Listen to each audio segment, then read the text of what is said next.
Hello, praise the Lord, जय मसीह की. This is Puja here. I hope you all are safe and healthy. पहला Samuel 7वां अध्याय.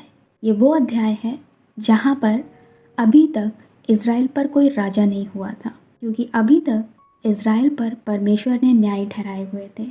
और इस अध्याय के अनुसार आखिरी न्यायी शमूएल थे. जी हाँ, उनके 2 बेटे थे. शमूएल ने उन्हें न्यायी ठहराया था अपने बाद, क्योंकि वो बुज़ुर्ग हो गए थे. लेकिन शमूएल नबी के दोनों बेटों ने वो कार्य ना किया जो परमेश्वर की नज़र में भला था, और ना अपने पिता सी चाल चली, वरन वो घूसखोरी करने लगे और न्याय में हेरा फेरी करने लगे. तो सही रीति से शमूएल आखिरी न्याय थे. थोड़ा सा पीछे आ जाते हैं. बाइबल में न्यायों की किताब में आपको 12 न्याय दिखाई देते हैं. ये न्याय वो थे जो योद्धा थे, जो इजरायलियों की ओर से लड़ते थे, इजरायलियों की सुरक्षा करते थे और इजरायलियों के मध्य में उनका न्याय किया करते थे परमेश्वर की ओर से. तो हुआ यूँ कि जब शमूएल के बेटे हेराफेरी करने लगे, तो इजरायलियों में से जो पुरनिये थे, जो बुजुर्ग थे, वो शमूएल के पास आके बोलने लगे कि तू तो बूढ़ा हो गया है और तेरे पुत्र तेरी रीति पर नहीं चलते. अब हम पर न्याय करने के लिए सब जातियों की रीति के अनुसार एक राजा नियुक्त कर. ये वाली बात लिखा है शमूएल को बुरी लगी, और शमूएल ने यहोवा से प्रार्थना की, और यहोवा ने शमूएल से कहा कि वे लोग जो कुछ भी तुझसे कहते हैं उसे मान ले, क्योंकि उन्होंने तुझको नहीं परंतु मुझको निकम्मा जाना है कि मैं उनका राजा ना रहूं. जैसे काम वो मिस्र से निकलने के वक्त से लेकर आज तक करते आए हैं कि मुझे छोड़कर दूसरे देवताओं की उपासना की है, वैसा ही व्यवहार वे तेरे संग करते हैं. उन्हें गंभीरता से समझा दे. जो राजा उन पर राजी करेगा उसका व्यवहार किस प्रकार का होगा. लिखा है, शमूएल ने उन लोगों से कहा कि जो राजा तुम पर राज्य करेगा, परमेश्वर यूं कहता है कि वह तुम्हारे पुत्रों को लेकर अपने रथों और घोड़ों के काम पर लगाएगा, नौकरों सा रखेगा, और तुम रथों के आगे आगे चलोगे. ये सारा अगर हम 8वें अध्याय में देखें तो ये सारे चिन्ह परमेश्वर ने शमूएल से कहे हैं. फिर भी लिखा है, इजरायलियों ने कहा नहीं नहीं, हमारे लिए दूसरों के रीति के अनुसार जैसे उनके ऊपर राज्य करते हैं राजा, वैसे ही हमारे लिए भी अब एक राजा नियुक्त कर दे.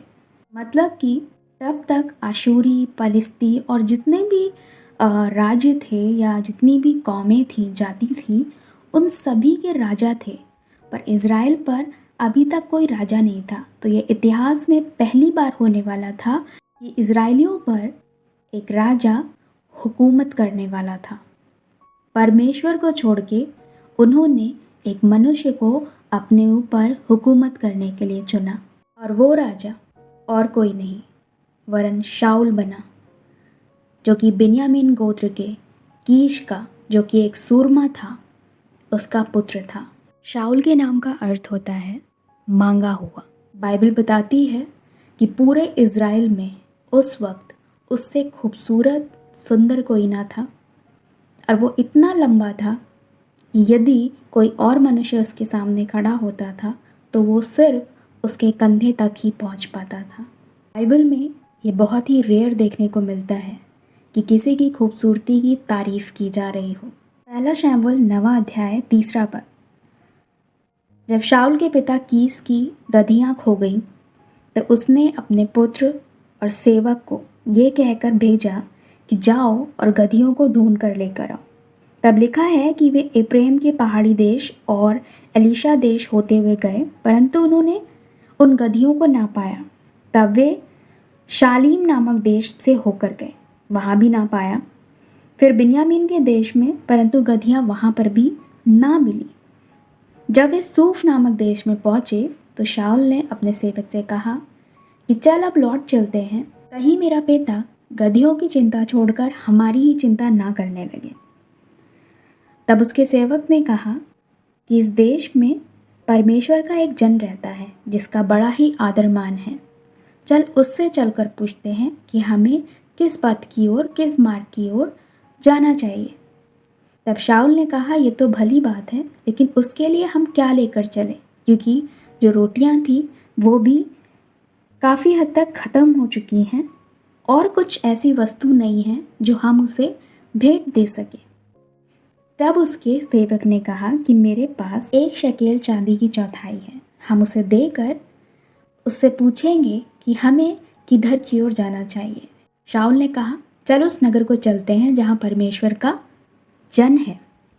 वह उस नगर की चढ़ाई चढ़ते गए और वहाँ जाकर उन्हें कई लड़कियाँ मिली और उनसे पूछने लगे कि यहाँ पर दर्शी कहाँ रहता है, कहाँ मिलेगा। दर्शी मतलब भविष्यद्वक्ता, दर्शन बताने वाला। उन्होंने उत्तर दिया, देखो वह तुम्हारे आगे है, फुर्ती से जाओ, आज ऊंचे स्थान पर लोगों का यज्ञ है, इसलिए वह आज नगर में आया हुआ है। जो ही तुम नगर में पहुंचोगे वह तुम्हें खाना खाने को जाते हुए मिलेगा, क्योंकि जब तक वो वहाँ पर जाकर धन्यवाद नहीं करेगा तब तक लोग खाना खाना नहीं शुरू करेंगे। और लिखा है, शाऊल और उसका सेवक शमूएल की ओर आगे बढ़ते चले गए। जैसे ही वो नगर के भीतर पहुंचे, शमूएल वहाँ से सामने से आ रहा था। शमूएल को शाऊल के विषय में परमेश्वर ने एक दिन पहले ही बता दिया था कि कल इसी समय मैं तेरे पास बिन्यामीन के देश से एक पुरुष को भेजूंगा और वही मेरी प्रजा के ऊपर प्रधान होगा, क्योंकि मैंने अपनी प्रजा की चिल्लाहट को सुना है, उनकी प्रार्थनाओं को सुना है। इतना सब कुछ होने के बाद भी वो परमेश्वर इस वाली बात को शमूएल से कह रहा है कि मेरी प्रजा परेशान है कि लोग उन पर चढ़ाई कर रहे हैं, वो परेशान है कि न्याय ठीक से नहीं हो रहा है, तो मैं एक मनुष्य को उनके लिए ठहराता हूँ कि वह उनकी ओर से लड़ेगा, आशूरियों से, फलिश्तियों से और औरों से जो इज़राइल पर चढ़ाई करते हैं। How merciful he is. अब शाऊल शमूएल के पास जाकर पूछने लगा कि मुझे बता, दर्शी का घर कहाँ है। और शमूएल ने कहा, दर्शी तो मैं ही हूँ, मेरे आगे आगे ऊंचे स्थान पर चढ़ जा और आज के दिन तू मेरे साथ भोजन करेगा और सवेरे में जो कुछ तेरे मन में हो वह सब कुछ मैं तुझे बताकर विदा करूँगा। और जो 3 गधियाँ खोई थी उनकी चिंता मत कर, क्योंकि वे मिल गई हैं। स्टोरी को हम यहीं पर पॉज करते हैं, इसे कंटिन्यू करेंगे अपने नेक्स्ट वीडियो में। 1 मिनट, एक ज़रूरी बात, मेरे बगैर कहानी को मत पढ़िएगा, मेरा वेट करिएगा। मिलते हैं नेक्स्ट वीक। प्रेज लॉर्ड, जय मसीह की।